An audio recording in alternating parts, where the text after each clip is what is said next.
কৈছ চাচোন ইমান ধুনীয়াকৈ ফুলবোৰ ফুলি আছে ঐ পাখানা এই ফুলপাহৰ নামটো কি জাননে ইমান ধুনীয়াকৈ ফুলি আছে ও ফুলক আকৌ বৰ ভাল পায় ইফালে কা সেইজোপা ফুলৰ নামটো কি নেজানে সেই ফুলজোপাৰ নাম নাৰ্জী ফুল তহঁতি যে এই পাৰ্কখনৰ সৌন্দৰ্য উপভোগ কৰিছ আৰু মোৰ কি হৈছে জাননে আজি কেইদিনমানৰ পৰা এটা কথাই মোৰ মনত ইমান অশান্তি কৰি আছে তহঁতি যে এই পাৰ্কখনৰ ফুলবিলাক চাই ভাল পাইছ মোৰ যে সমুলি চাবলৈ মন নাই হা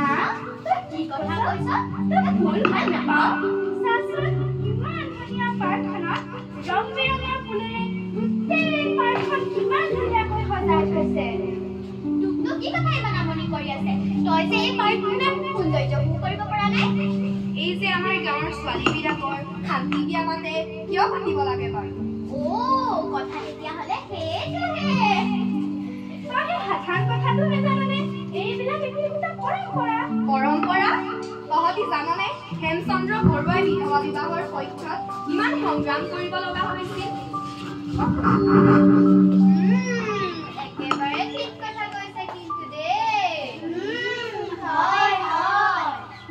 তই দেখোন বহুত কথা শিকিলি মই কিন্তু নীলমৰ কথাখিনি বৰ ভাল পাইছো নীলমে একেবাৰে শুদ্ধ কথা কৈছে ময়ো ভাবি চাইছো এইটো একেবাৰে ভুল কাম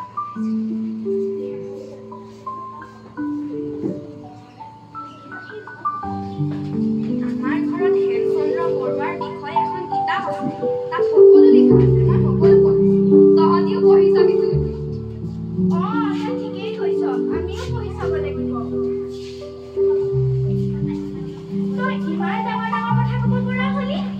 মোৰ হ'লে শান্তি বিয়াখন পাতিম পাই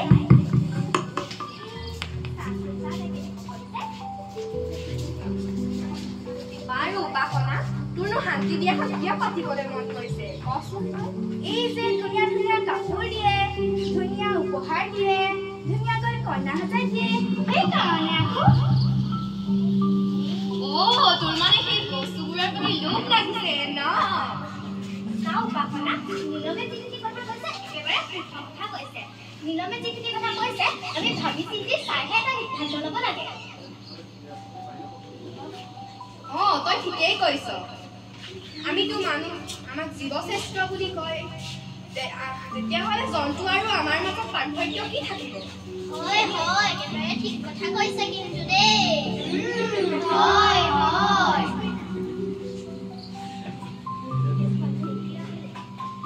তেতিয়াহ'লে আহা আমি সকলোৱে মিলি হাতে হাত ধৰি এটা সিদ্ধান্ত লওঁ